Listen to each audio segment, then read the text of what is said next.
दूसरे फेज में होने वाले जोधपुर लोकसभा सीट के चुनाव को लेकर सभी पार्टियां तैयारियों में जुटी हुई है। वहीं जोधपुर लोकसभा सीट के चुनाव में मुख्य मुकाबला भाजपा और कांग्रेस के बीच ही है। कांग्रेस से जहां कर्ण सिंह उचियाड़ा चुनावी मैदान में है, तो बीजेपी से तीसरी बार चुनावी मैदान में है केंद्रीय मंत्री गजेंद्र सिंह शेखावत। गजेंद्र सिंह शेखावत से बात की वन टीवी के वरिष्ठ संवाददाता दुर्गेशन भटनागर ने।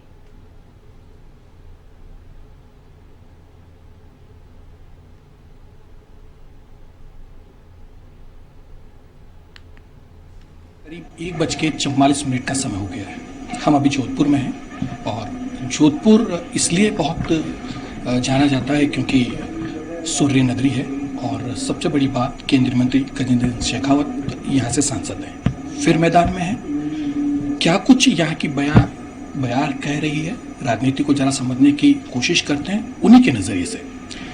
गजेंद्र सिंह जी, पहले तो बहुत बहुत आपको शुभकामनाएं कि आप तीसरी बार मैदान में हैं। 2019 का चुनाव और 2024 का चुनाव, क्या अंतर देख रहे हैं? देखिए, 19 का चुनाव एकदम डिफरेंट डायनेमिक्स पे था। 5 साल तक डबल इंजन की सरकार काम करने के बावजूद भी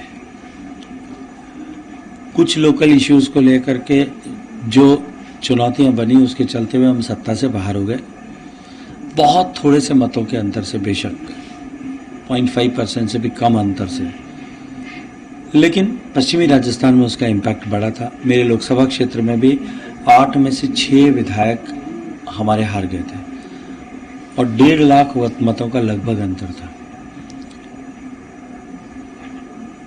राजस्थान के मुख्यमंत्री अशोक गहलोत साहब, जो मेरी ही विधानसभा में, मेरे ही क्षेत्र में रहते हैं, हम एक ही विधानसभा के निवासी हैं।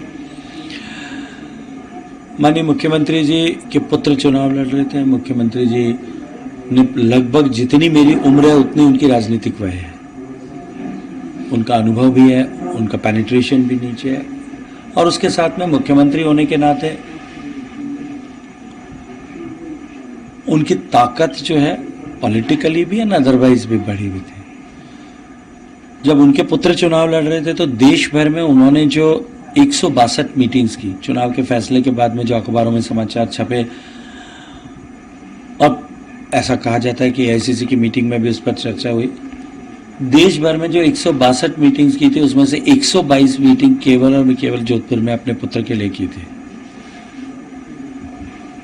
उन 122 मीटिंगों के बावजूद भी नरेंद्र मोदी को देश का पुनः प्रधानमंत्री बनाने का संकल्प लोगों का इतना दृढ़ था कि वो 3.25 लाख वोटों के अंतर से पराजित हुए, 8 विधानसभा में पराजित हुए, और यहाँ तक कि माननीय मुख्यमंत्री जी के, पूर्व मुख्यमंत्री जी के खुद के पोलिंग बूथ पर भी पराजित हुए। अब की बार का चुनाव उसके उलट तमाम तरह की अनुकूलताओं वाला चुनाव है। हम 8 में से 7 विधानसभाओं में हमारे विधायक हैं, एक अशोक गहलोत साहब को छोड़ करके, और हमारा मतों का अंतर उस 1.5 लाख वोटों के गैप को पाट करके 1,25,000 प्लस हुआ। इसलिए मुझे लगता है कि ये चुनाव कंपैरेटिवली बहुत अनुकूलता वाला चुनाव है। गजेंद्र सिंह जी के लिए कहते हैं वो प्यास भी बुझाते हैं और पानी भी पिलाते हैं। लोगों का मानना है कि और जो 24 लोकसभा सीटें हैं उनमें भी बीजेपी के कैंडिडेट चाहते हैं कि आप पानी पिला दें, क्योंकि पानी से जुड़ा हुआ विभाग आपके पास है, तो अब निकल नहीं पा रहे हैं कॉन्स्टिट्यूंसी से आपकी। नहीं, ऐसा नहीं है कि नहीं निकल पा रहे। मैंने तो काम ही आज शुरू किया है अपनी कॉन्स्टिट्यूंसी में। लेकिन पीने का पानी के दृष्टिकोण से अगर मैं देखूं, जो राजस्थान के लिए सबसे बड़ी चुनौती थी भी और है भी, हम सब जानते हैं कि पीने का पानी या पानी हमारे संविधान के मर्यादा के अनुरूप स्टेट लिस्ट का सब्जेक्ट है। जल जीवन मिशन में इम्प्लीमेंटेशन के दृष्टिकोण से डीपीआर बनाने से लेकर के, इम्प्लीमेंटेशन से लेकर के और ऑपरेशन एंड मेंटेनेंस तक सारी जिम्मेदारी राज्य सरकार की थी। राज्य सरकार को सर्वाधिक बजटीय संसाधन राजस्थान में देने के बावजूद भी राजस्थान सरकार ने जानबूझ करके इस प्रोग्राम को डीरेल किया, डिले किया, क्योंकि वो जानते थे कि अगर हर घर तक पीने का पानी पहुंचा तो मोदी जी के प्रति जो श्रद्धा भाव है आज, और विशेष रूप से महिलाओं का, उसमें कई कई गुना वृद्धि हो जाएगी और कांग्रेस पार्टी आने वाले कई वर्षों तक राजस्थान में कभी सत्ता में लौट करके वापस नहीं आ सकेगी। इसलिए उन्होंने जानबूझ करके इस प्रोग्राम के साथ में राजनीति की और राजनीति के आधार पर इन्होंने इस प्रोग्राम को डिरेल किया। उन्होंने प्यासे कंठों की प्यास बुझाने की आस के बजाय, उसको पूरा करने के बजाय अपनी राजनीतिक महत्वाकांक्षाओं और सत्ता की प्राप्ति को प्राथमिकता दी। उसके चलते हुए ये संकट जो है राजस्थान को झेलना पड़ रहा है, लेकिन राजस्थान की जनता इसको भली भांति जानती है, समझती है और जोधपुर में भी यही स्थिति। जोधपुर के लोगों से भी बात हुई, लोग बात कंपैरिजन कोटा से कर रहे हैं कि कोटा में विकास नजर आ रहा है, लेकिन जोधपुर में सड़कें वैसी नहीं है, चौराहे वैसे नहीं है, लाइटिंग वैसी नहीं है। क्या कहना है? कोटा भी स्थानीय स्तर पर विकास करने का शहर में जिम्मेदारी किसकी है? राज्य सरकार की।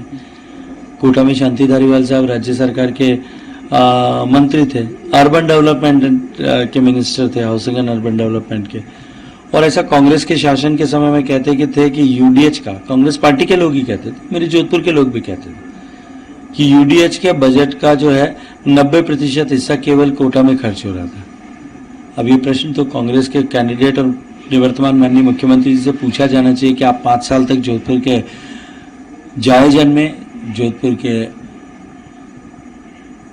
से जीत करके गए हुए मुख्यमंत्री थे।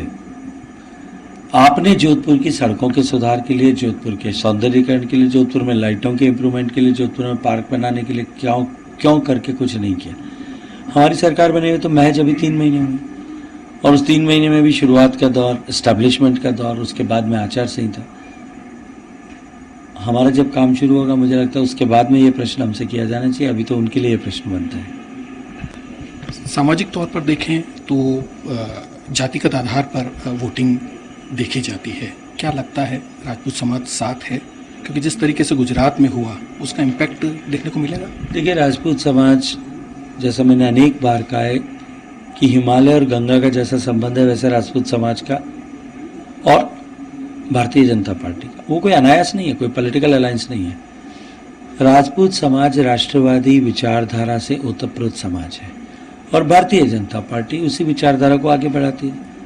क्षत्रिय समाज के पीढ़ियों ने, एक आध पीढ़ी नहीं, पीढ़ियों ने निरंतर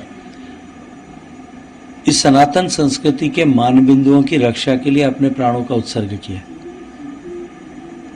यथा भारतीय जनता पार्टी भी सनातन की संस्कृति की पोषक है, इसलिए हमारा नेचुरल बॉन्ड है। और ये नेचुरल बॉन्ड किसी के एक स्टेटमेंट के कारण से या स्टेटमेंट को लेकर के कुछ लोग उकसाने की कोशिश करें, उससे नहीं टूट सकता। भारतीय जनता पार्टी के साथ थे और रहेंगे। प्रतिद्वंदी को कैसे देख रहे हैं आप? कमजोर हैं या आसानी से उन पर जीत हासिल की जा पाएगी? मुझे लगता है कि किसी भी अपने प्रतिद्वंदी पर इस तरह की किसी भी टिप्पणी को करना, मैं तो मेरी मर्यादा के जो है खिलाफ मानता हूँ। अच्छा है, वो अपनी तरफ से प्रयास कर रहे हैं, मेरी सारी शुभकामनाएं उनके साथ में है। हमारी भी शुभकामनाएं आपको बहुत बहुत। तो ये थे गजेंद्र सिंह जी, और उम्मीद इसी बात की है कि तीसरा टर्म भी शायद इनके साथ होगा, और कोशिश इसी बात की है कि जो आम आवाम है उनकी बात को वो समझेंगे और आगे तक जो है वो लेके जाएंगे। कैमरा पर्सन विनोद के साथ दुर्गेशन भटनागर, A1 TV, जोधपुर।